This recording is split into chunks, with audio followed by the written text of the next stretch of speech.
Salut tout le monde, j'espère que vous allez bien. Je suis contente de voir que vous avez envie d'apprendre des sujets nouveaux en photo. Donc soyez indulgents, c'est ma première vidéo, je ne sais absolument pas comment je vais monter tout ça, comment m'organiser, mais en fait c'est pas ça le plus important. Et parmi les sujets qui sont revenus le plus souvent, il y a eu comment faire des belles photos à l'intérieur, comment gérer la lumière, comment gérer les cadrages. Donc c'est surtout le premier sujet que j'ai envie d'aborder aujourd'hui. Donc pour faire des belles photos à l'intérieur, vous en douterez, vous avez besoin de trois choses. Un, le sujet. Deux, l'appareil photo forcément. Et trois, la lumière. Et oui, ça aussi c'est un sujet qui revient souvent, la lumière, la fameuse dont on a besoin pour pouvoir dessiner avec la lumière, donc photographier. Euh, Prenez celle que vous avez. Et la lumière naturelle, c'est celle avec laquelle je travaille le plus souvent. Donc celle que vous avez actuellement. Donc le but, c'est de pouvoir placer votre sujet devant cette lumière-là. Euh, Elle n'est pas toujours là où vous voulez qu'elle soit. Les enfants, ils sont pas toujours là où vous voulez qu'ils soient. Donc les enfants, ça bouge. La lumière, elle ne bouge pas. Donc ça sera à vous d'essayer de pouvoir jouer avec cette lumière et votre appareil. Je vais vous montrer comment. Donc de mon côté, je travaille avec un appareil, bon, c'est un Nikon D750, bon, ce n'est pas sponsorisé. Mais vous pouvez travailler avec votre téléphone portable aussi. Le plus important, c'est vraiment de pouvoir placer votre sujet là où ça sera le plus intéressant. Donc, soignez vos fonds quand vous prenez une photo, que ce soit, ben, là en l'occurrence, j'ai pris ce que j'avais, mais pour cette vidéo, c'est un fond uni. Mais dans votre appartement, vous n'allez pas forcément avoir des fonds unis tout le temps. Donc, prenez ce qu'il y a autour de vous. S'il y a un miroir, essayez de jouer de la réflexion du miroir avec. Votre enfant, essayez surtout de se mettre toujours à sa hauteur. Pourquoi? Parce que l'œil humain, lui, il va s'intéresser à deux choses. La première, c'est le sujet, bien sûr, mais où est placé ce sujet? Et si, suivant le cadrage que vous allez utiliser, votre photo aura aucun intérêt. Alors que la photo, elle va être magnifique suivant comment vous vous placez. Évitez d'être à la hauteur de votre enfant. C'est comme si vous voyez le monde à sa hauteur. Et c'est ça qui va donner beaucoup d'intérêt à votre photo. Bien sûr, vous pouvez photographier, là je vous parle d'enfants, mais vous pouvez très bien photographier tout ce qui vous entoure, s'il y a du mouvement, que ce soit votre animal de compagnie, votre conjoint, votre conjointe. Le but, c'est de pouvoir avoir un sujet à traiter et de voir comment le rendre intéressant. Donc, avec ce type d'appareil, j'ai donc mis un objectif 50 mm dessus qui est le standard pour les débutants. C'est un appareil, un objectif qui a beaucoup été utilisé en photojournalisme, qu'on utilise encore beaucoup dans les rues lors de manifestations parce qu'il est discret.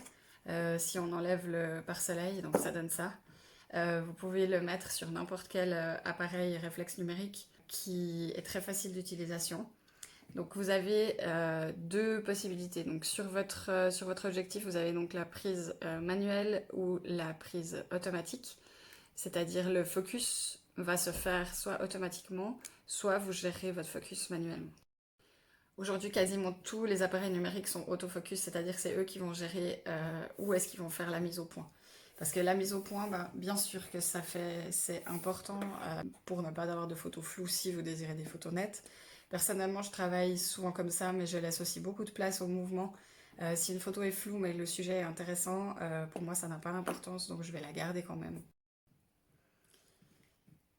Donc une fois que vous avez défini comment vous allez vouloir mettre votre mise en point, je vous conseille vraiment sincèrement de mettre la mise au point automatique au début, au moins pour vous faire la main. Et vous avez la possibilité simplement en appuyant à mi-course de votre appareil photo, faire la mise au point sur le sujet qui vous intéresse. Lorsqu'il y a des personnes qui sont en mouvement, votre appareil peut gérer également le type de mise au point que vous voulez. Donc sur des cibles en mouvement, on a un type de focus qui s'appelle le focus continu, qui va pouvoir suivre votre sujet. Simplement, la mise au point à mi-course de votre appareil. Et une fois que vous aurez appuyé, tant que vous ne bougez pas votre appareil, il va suivre la cible. Donc ce type de focus, c'est le focus continu que vous pouvez simplement activer en appuyant sur le bouton ici et en tournant la roulette devant. Et vous verrez le type de focus. Donc l'autofocus qui est continu, c'est le C. Le A est celui automatique, donc ne voulez pas que votre appareil gère tout pour vous. Enlevez cette option-là. Et le focus as shot, donc ça veut dire que c'est un seul point de focus que vous pourrez déplacer avec vos flèches ici simplement.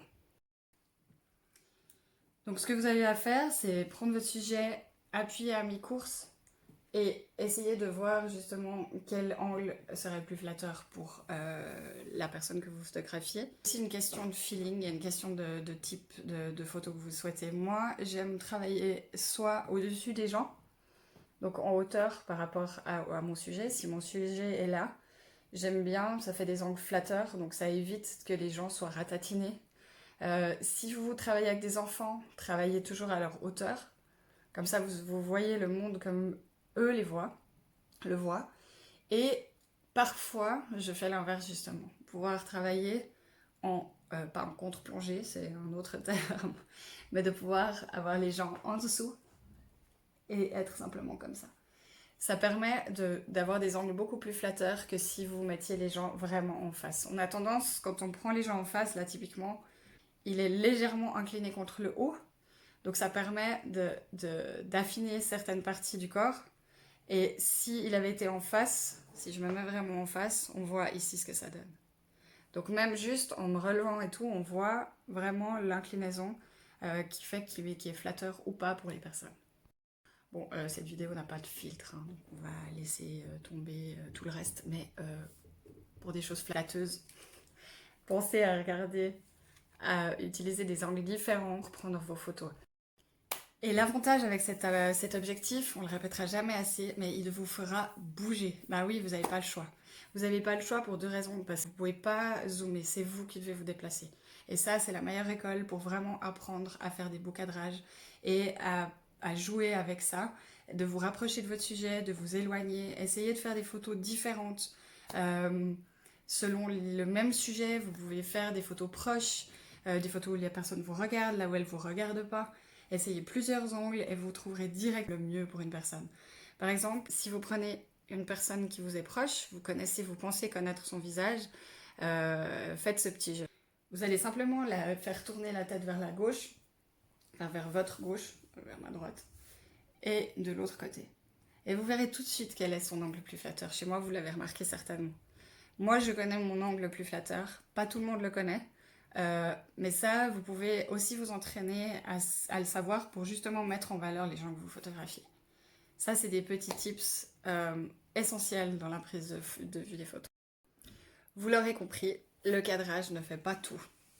Bien sûr, pour faire des photos à l'intérieur, il faut pouvoir savoir gérer son appareil et puis gérer la lumière. Donc, pour ceux pour qui les ISO, la vitesse et la profondeur de champ n'a aucune signification, vous n'y connaissez rien, je vous conseille de suivre mon prochain tuto qui va peut-être vous aider à comprendre comment est-ce que votre appareil fonctionne et comment chaque élément est dépendant de l'autre pour pouvoir réussir la photo parfaite. Voilà, j'espère que cette première vidéo vous a plu, que vous avez appris quelque chose. N'hésitez pas à commenter, à poser vos questions. Je suis là pour vous aider, pour vous renseigner. J'ai vraiment envie que vous appreniez des choses nouvelles. Utilisez ce temps à disposition que vous avez peut-être un petit peu en marge. Pas pour certains, je sais. Je suis parent moi-même, je sais exactement ce que c'est que de pas forcément avoir tout le temps qu'on aimerait. Mais utilisez ce temps intelligemment, informez-vous. Apprenez des nouvelles choses et n'hésitez pas à les partager parce que ça montre aussi qu'on est solidaire, qu'on fait des choses pour les autres et qu'on avance tous ensemble. Quand on sera sorti de là, on pourra être fier de dire voilà, moi j'ai appris ça et je vais pouvoir le tester, je vais pouvoir diffuser cette information et quand on est tous ensemble, on est tous soudés, et ben, les choses avancent plus vite et mieux. Donc prenez soin de vous et puis n'oubliez pas, soutenez tous les petits commerçants, les indépendants, soutenez tous ceux que vous pouvez dans cette période difficile. profitez de réfléchir à vos choix aussi. Et puis, je pense que le monde ira bien mieux. Donc, prenez soin de vous et à bientôt. Bye bye. Et vous l'aurez compris, si vous aimez, likez ou partagez.